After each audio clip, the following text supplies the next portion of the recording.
As a child, Raymond Hicks was a top athlete. He wasn't a trouble kid, but he always fought because he would be standing up to bullies. His dad, who didn't like police, was in jail for shooting a friend for touching his wife's leg. He did 8 years in his dad did 8 years in prison, and Raymond went to college in Missouri where he met his wife. He was an all American athlete, and his wife was in the military. So they decided to conceive a baby. And scouts were even looking at Raymond. So his coaches was not okay when he decided to quit because his wife was now pregnant. So he became a construction worker, and then in 1986, he got hired at the sheriff's office as a detention officer. And for 10 years, he worked in a jail, and he used it as his purpose, trying to make a change because he came from the same place as the inmates.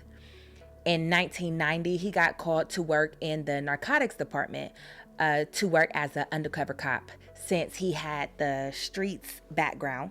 So they would wear a hat and a towel on their shoulder, and they would tip the hat or take the towel off the shoulder to signal the police to make their move.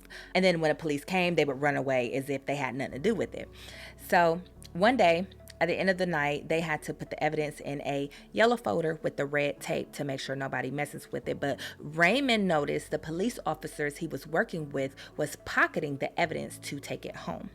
And Raymond held them accountable and told them they are no different than the guys that they just locked up. And of course, the police officers now felt like they could not trust Raymond. So they sent him back to the jail to work. And one day, all of a sudden, a swarm of police surrounded his house with a warrant for his arrest. They wouldn't tell him why, but they were destroying all of his belongings in his house while they were looking for something. All they told him was that he was suspended, and they took him to jail. Now, this is a two-time deputy of the department, and they even stated his awards and how great of a police officer Raymond was when he was in trial. But they said that when he was off the clock, he was going from state to state moving 350 kilograms of drugs that he took from evidence, and it was all equivalent to $750 million. Now, this is shocking to Raymond, right? And completely devastating to his family, especially after the judge labeled him a menace to society. Raymond Hicks went from making a change in the community to facing life without parole for drug trafficking and no bond. During his strip search, they mistreated him and violated him, and he spent 5 months in the hole. Raymond fought for his rights as any man would because he knew they had the wrong guy and this all had to be a mistake. Then they tried to get him to plead guilty for a lesser time, but he's like, no, I'm not accepting any jail time at all for something that I didn't do. And they ended up paying a man $20,000 to lie on stand as a witness against Raymond. And even detectives was saying they saw Raymond with the bag of cocaine. But of course, no one had proof. So it's now 11 months that Raymond has been in jail. They told him, okay, there is 6 of your officer friends who is also in trouble for the same thing. If you testify against them, you'll only have to serve 16 months. And you've already served 11, so you'll be out of here in no time. But Raymond was like, no, I don't have no knowledge of these 6 individuals moving any type of drug. So I'm not going to lie. But I will tell you what, I do have the knowledge on what I've witnessed. And what I've witnessed is a pyramid scheme and corrupted cops taking home evidence. So his wife was able to hire a good attorney, and they moved Raymond to general population department. So every Saturday, Raymond's wife and his children would come to visit him, but would get humiliated when the metal detectors would go off. They would tell Raymond's wife that his little girls had to take their ponytails out of their hair if they wanted to visit their dad. And during trial, which took about 16 and a half months, Raymond got on the stand and he told his truth. He said, I have never been in any trouble. I take pride in stopping trouble in the community because of my childhood. It's where I come from, and I just wanted to make a change. And all of this is just a result of me speaking out against police corruption. They are the ones planting drugs and taking money and beating up black innocent men.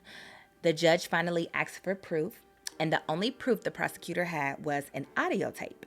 But once they played this audio tape, it was actually the voice of the same police officer that arrested Raymond. So he was the one that was actually doing the drug trafficking, and they just had set Raymond up. So 30 minutes later, the jury found him not guilty, including the 6 officers that they were trying to convince Raymond to testify and lie against. And in this moment, Raymond was reminded of the Bible scripture, repay no evil with evil. So now that all of this is over with, Raymond is like, okay, cool. I can get my job back and go back to my purpose in life. Wrong. This man did not get his job back, y'all. In fact, the union he was under actually said they were not going to represent him because of the complexity of the case. But let me tell you something. Even when things don't work out, they always work out. So during the 16-month he was in jail, the finances were, of course, not the same, and they pretty much lost everything. So Raymond felt demasculated yet again, this time trying to pick up the pieces of his life for his family. He had to give away all of his furniture because they had got evicted out of their home.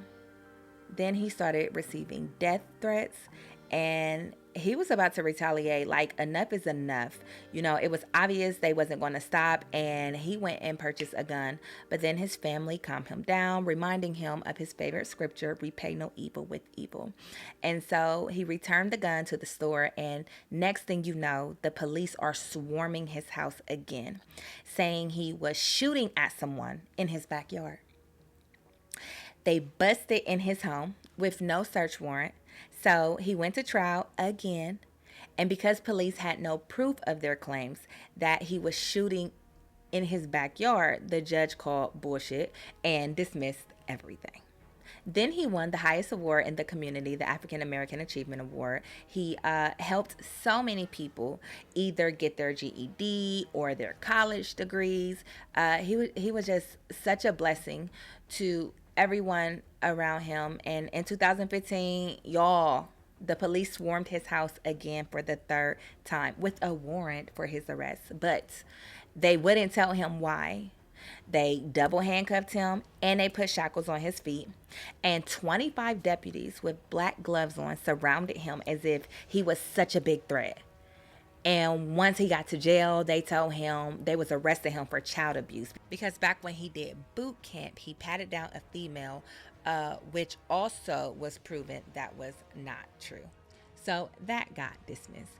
In 2013, for the 4th time, they swarmed his home again.